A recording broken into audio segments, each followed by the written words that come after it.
Thousands of Egyptians are filling Tahrir Square in Cairo for the fourth day running, demanding an end to the military rule.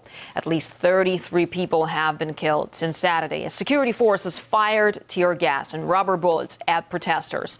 The unrest comes before the country gears up to elect a new parliament in a vote next week. Well, we can now cross live to our correspondent, Paula Slier, who is in Cairo for us.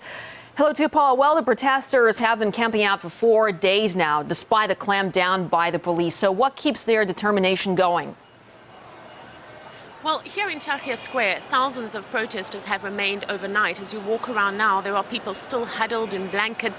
Many of the protesters I've seen are walking around almost with a sense of pride, showing the bandages that are a sign of the violent clashes we saw until late last night, Monday.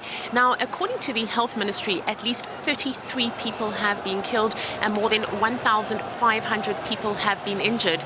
On the square behind me, not so many people at the moment, although there are ambulances that have been passing. There are motorcycles ferrying in injured people. So even at this early hour, violence has broken out. What we're witnessing on the side of the army is an attempt to cleanse the square of people. And what they have been doing is almost working their way systematically from street to street that leads to the square. And that is why many of the clashes are not here in the central part of the square, but in the streets leading to it. There are not that many people here at the moment, although those numbers will grow steadily as the day goes on. What we saw last night is that when people finish work, when they finish school, they come here. At the same time, a call went out yesterday for 1 million people to turn out on the streets of Cairo today, Tuesday. So we are likely not only to see those numbers, but also there's an expectation that there could be violence today. Late Monday, the cabinet announced its resignation. Now, the latest word we have on that is that the military is looking at it. It hasn't yet responded. We understand that there are emergency talks being held by the military council to discuss how they will react, and that there is no consensus on that.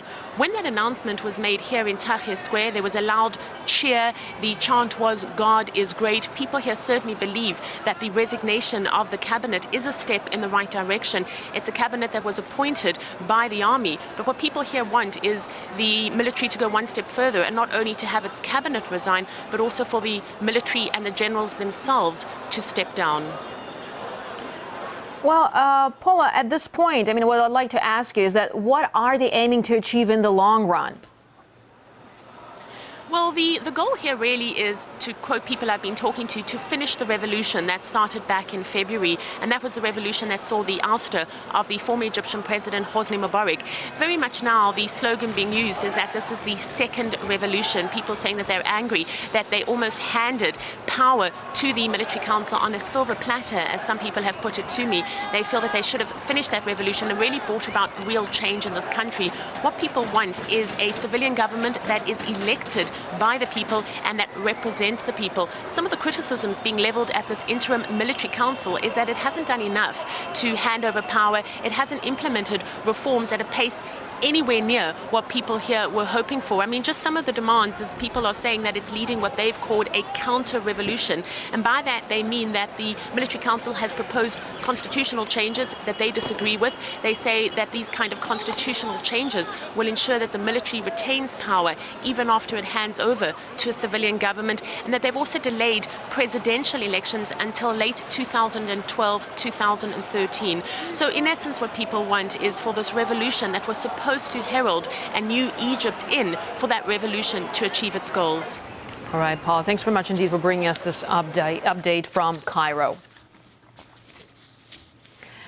British Labour MP Jeremy Corbyn believes change is unlikely in the country unless the West stops supporting the military rulers there. It's Western double standards at work par excellence. They invaded Libya in order to change the government because of threats against the people of Benghazi. They have put sanctions against some countries because of oppressions of civil liberties. In the case of Bahrain, Saudi Arabia has invaded Bahrain in order to protect the monarchy. In the case of Saudi Arabia, massive violations of human rights, no intervention. I think the West basically are quite happy to carry on with a military military structure in Egypt that will do deals with them, and that is really the kernel of the whole issue.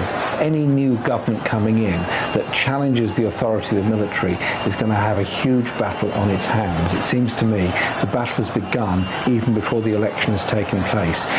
The West has to wake up. You cannot, on the one hand, deal with kingdoms and dictatorships that repress human rights and at the same time pretend to be on the side of the demonstrators' democracy and human rights of all the people. The West has got to decide, and in reality, they've got to say it's time for the military in Egypt to step aside, despite all the weapons and everything they've been fed over the past few decades by the West.